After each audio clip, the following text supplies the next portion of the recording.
Does China keep opening its doors or closing them? What does the resolution adopted at the third plenum of the 20th CPC Central Committee say about it? I talked to Jeffrey Sachs, director of the Center for Sustainable Development at Columbia University and president of the UN Sustainable Development Solutions Network.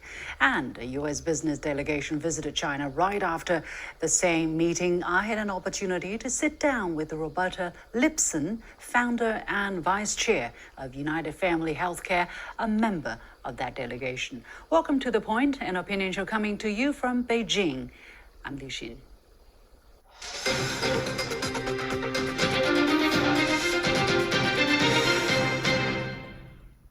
China is definitely opening, but the United States is closing its doors.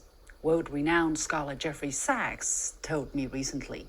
Like many experts who care about China's economic development, he has paid close attention to the third plenum of the 20th CPC Central Committee, and holistic is the exact word he has used to describe the resolution adopted by the meeting, as he praises China for adopting a systematic approach to high-quality development. But as some international analysts seem to insinuate that China is turning its back on reform and opening up, what does Professor Sachs has to say? Plus, what underpins China's goal of building a high-standard socialist market economy? I sat down with Jeffrey Sachs, director of the Center for Sustainable Development at Columbia University and president of the United Nations Sustainable Development Solutions Network. Here's our conversation.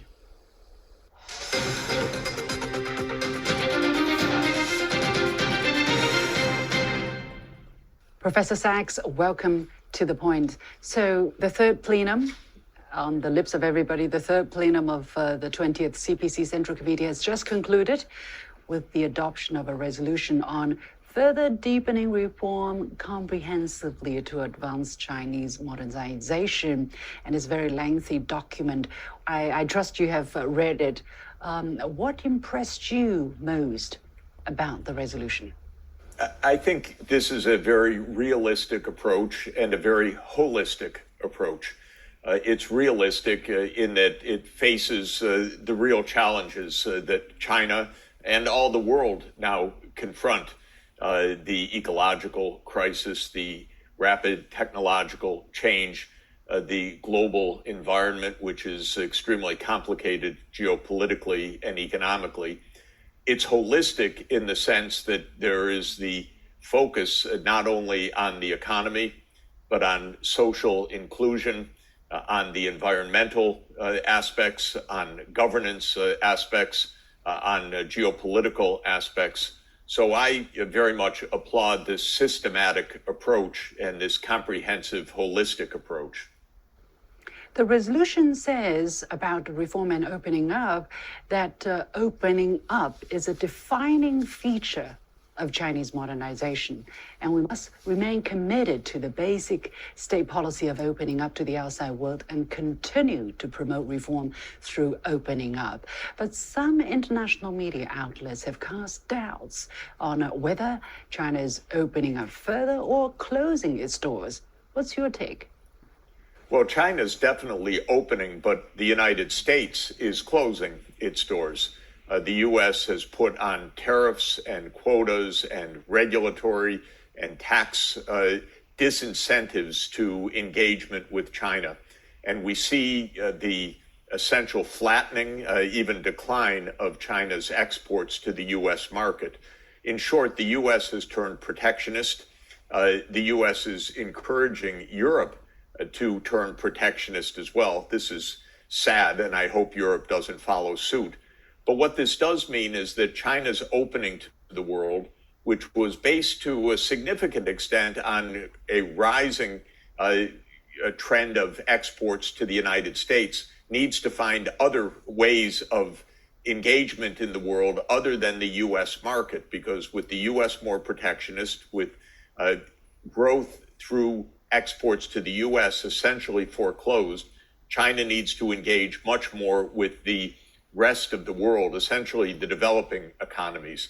That's where the Belt and Road Initiative and other initiatives come in.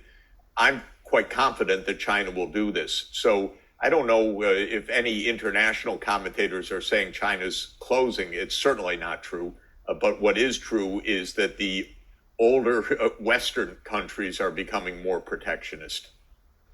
There have also been doubts about the direction of China's development, where it is going. Some pundits are asserting that China's socialist market economy is not conducive to private or foreign businesses. Do you agree? Not at all. What we have is the U.S. complaining that China has overcapacity. It's a kind of ridiculous idea, but what it really signifies is that China has become the most efficient, low-cost producer of what the world really needs. That is zero-carbon energy sources like solar modules or wind turbines or fourth-generation nuclear. It means battery supply chains. It means electric vehicles of all kinds, automobiles, fast rail, new kinds of ocean shipping. It means advances in digital technologies, in long-distance power transmission, in 5.5G and onward. I'm very impressed and very gratified that China is making a very broad advance across a range of key technologies for the 21st century for a green and digital world economy. That's success. That means that China will be exporting these technologies to the rest of the world. This is not a faltering of the economy. It's a demonstration that China has a model that is really innovative and enormously competitive inside China. Think of the hundreds of electric vehicle manufacturers and very low cost from the point of view of global competitiveness. So basically, what they are saying is that, look, the private sector or the foreign businesses are not benefiting as much from the kind of new growth that you just outlined, which China has been emphasizing for the past few years. The document has definitely highlighted the importance, once again, of state-owned sector and the private sector. It says that China will see that the market plays the decisive role, in resource allocation, and that the government better fulfills its role. How do you see the opportunities for private sector, private companies, and foreign enterprises in China's development going forward? First, I think what's notable is that we are in a knowledge-based and innovation-based economy for the world leaders. That includes China, the United States, the EU, and so forth.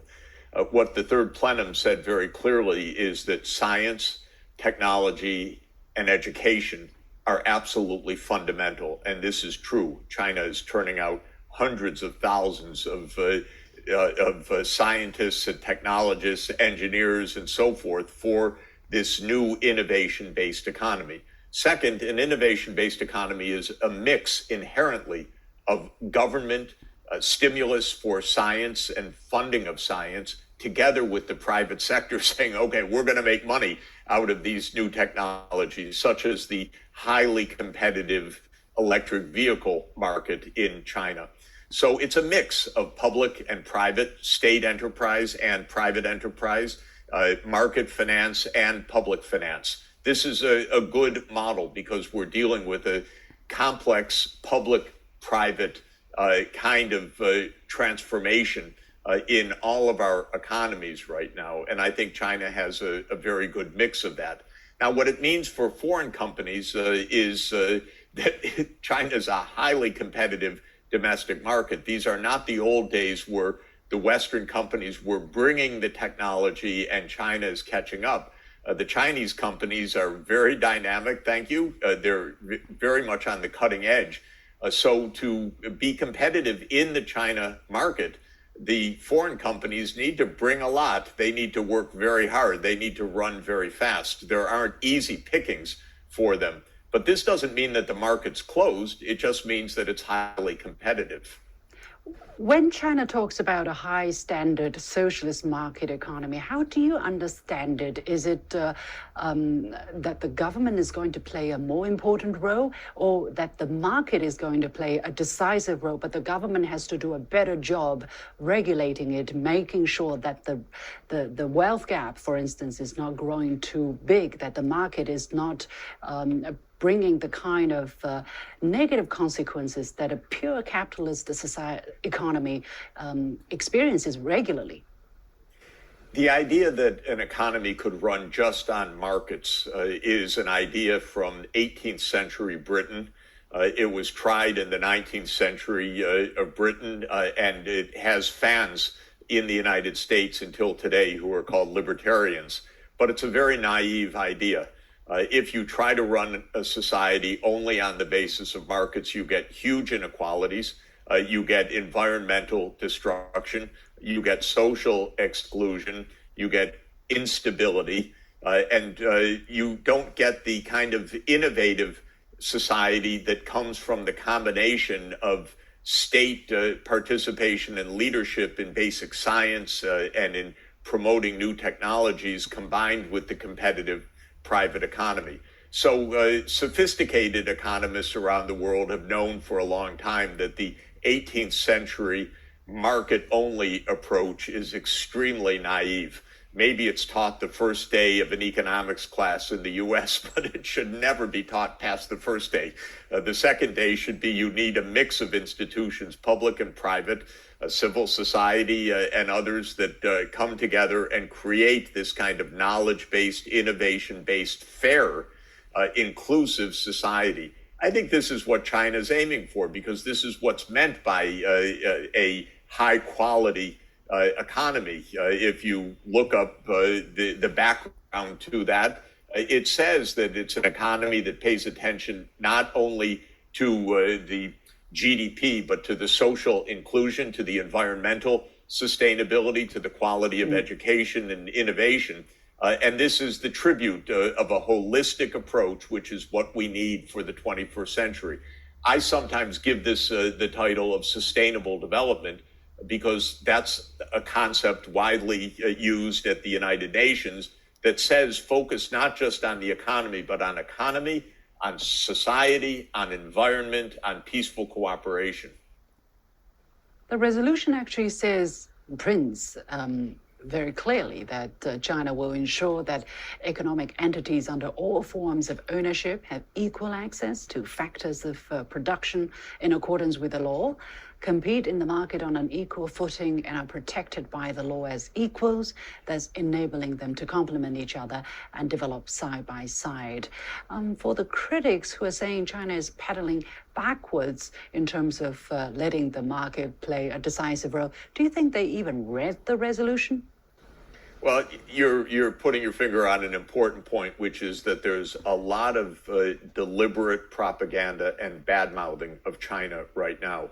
But understand what it is. There's kind of a neurotic fear of China in the United States. What happened is very straightforward. China became rich, powerful, large in an absolute sense when measured at international prices, about 25 to 30% larger than the U.S. economy. This shocked the American policymakers. That's where the ideas of things like overcapacity came forward.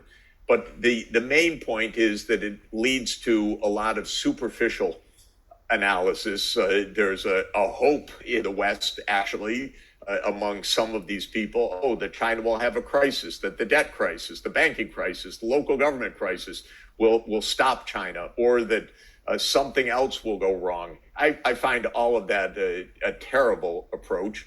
China's economic growth and well-being has been good for the whole world, including the United States, and of course good for China.